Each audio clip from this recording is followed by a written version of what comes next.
the Reverend Al Sharpton. Don't color us the bad guys. We're the ones the bad guys beat. Sharpton and many black leaders argue that since blacks have been so victimized by America, they deserve special breaks. Hiring preferences, housing aid, government contracts set aside for blacks. And such programs have been government policy.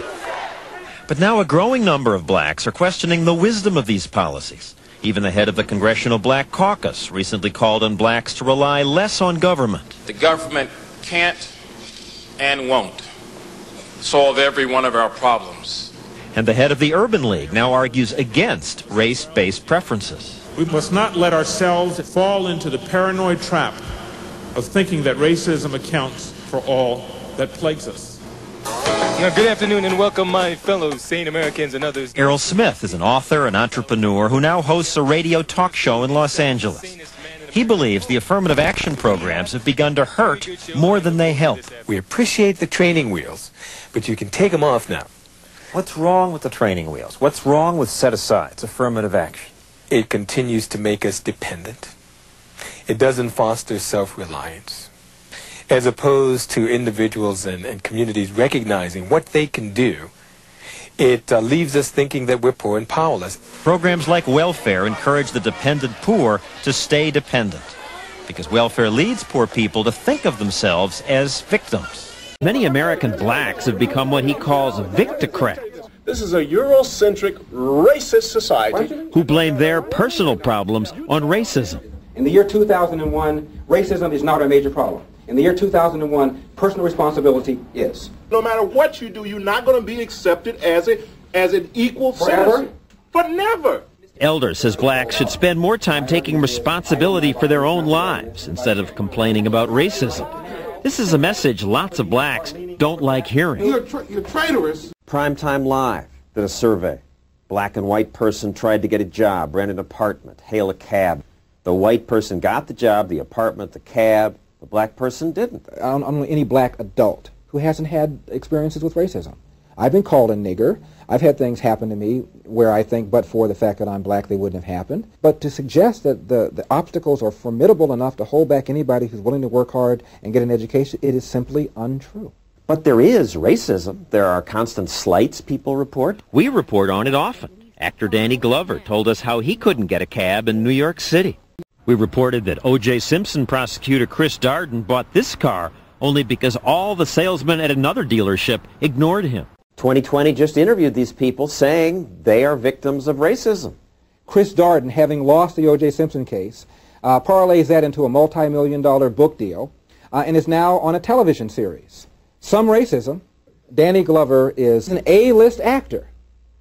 How could that have happened if the country had been as racist as he claims it is? It just isn't true, and their very success refutes it. Racism has to be one of the biggest problems blacks face. Actually, it's not. The biggest problem blacks face is the problem of children having children. That's a far bigger problem. Declining educational standards is a far bigger problem than racism. These are the things that the black leadership should be attacking, but they're not. And that's why I'm calling Uncle Tom. Elder says many blacks think they're victims of racism because so-called black leaders keep telling them they are. I know it's hard to stand when you've been beaten and bruised for under attack. Racists attack us for sport. The complaints, he says, teach black kids that hard work is futile. If you have a victocrat mentality and you truly believe that you're going to be stopped by the powers that be at some point, why try? No kid wants to do his homework. And so, he says, Asian kids are in the library, while in black and Hispanic neighborhoods, you find less homework being done. You find far more television being watched. Welcome back to the Court of Radio Free California. Elder also claims there's a racist double standard in America, that blacks are now more racist than whites, because look what happens to prominent whites who say anything that could be construed as racist. The black is a better athlete to begin with because he's been bred to be that way. For saying this, sportscaster Jimmy the Greek was fired. White rapper Eminem's widely criticized for his lyrics, but when Ice Cube called Koreans one-penny counting mothers with chop suey asses, there wasn't as much fuss. Instead, says Elder, the press writes about taxi drivers who won't stop for black actors like Danny Glover. But there is a minority of black people, usually young black men, that are committing a lot of crime. Now, what Danny Glover ought to be concerned about is that minority of young black thug that has ruined our reputation. Elder's proud that he's a successful black American, not an African American. What an utterly stupid term. African-American. What does that mean? I was born and raised in this country, yet I'm African-American. Your ancestors came from Africa. Where'd your ancestors come from? How come you're not a something-American? I find it insulting. I'm an American. I was born and raised in this country. I'm an American who happens to be black. Still, in poor neighborhoods, you hear the message again and again. We're victims.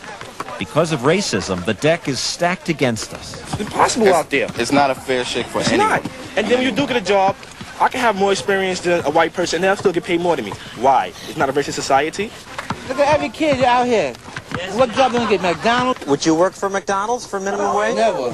Why not? Because that's degrading. What about going there just to start and then to learn about working and work up? What, to flip a burger?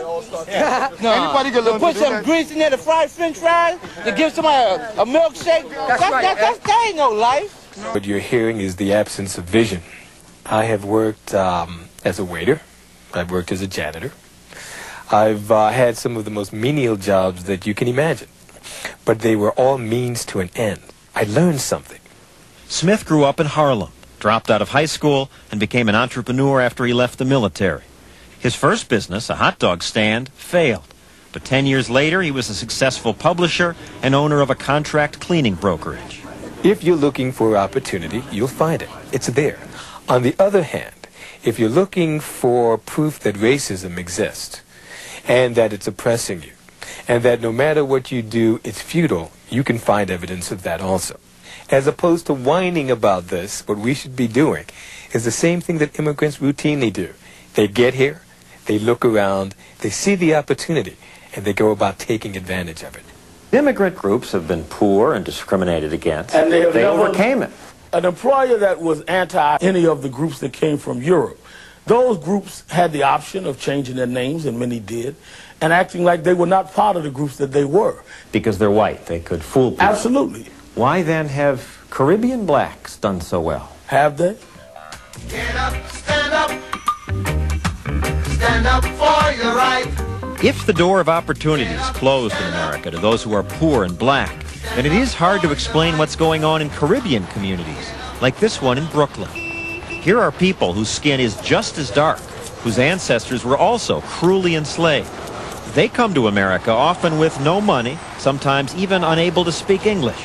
Yet the Census Bureau says they are more likely to find jobs, less likely to go on welfare. Why? It's just a matter of what you want to do and what has been instilled in you as a child coming up. This group of Caribbeans agreed to talk to us about it. When most of us migrated here, we took factory jobs I remember my first job was $85 a week. You have to start somewhere. Roger's parents are Jamaican. He was born here.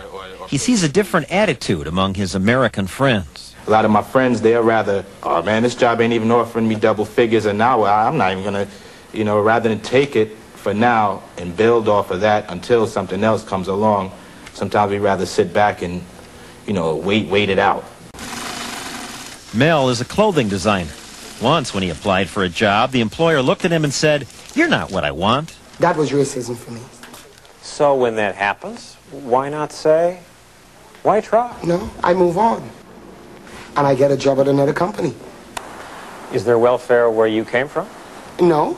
The government wouldn't pay your rent and give you a phone and give you food stamps and give you spending money. Marco says the American welfare system creates dependency. He should know. He works for the department. And there are people who have been on the system for 10 years, 15 years. They are second generation and has continued to receive welfare to this day. It makes some people be lazy.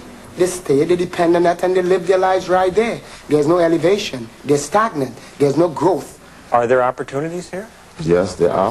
The thing with opportunities, you're not going to get opportunity standing up on your block with your boys.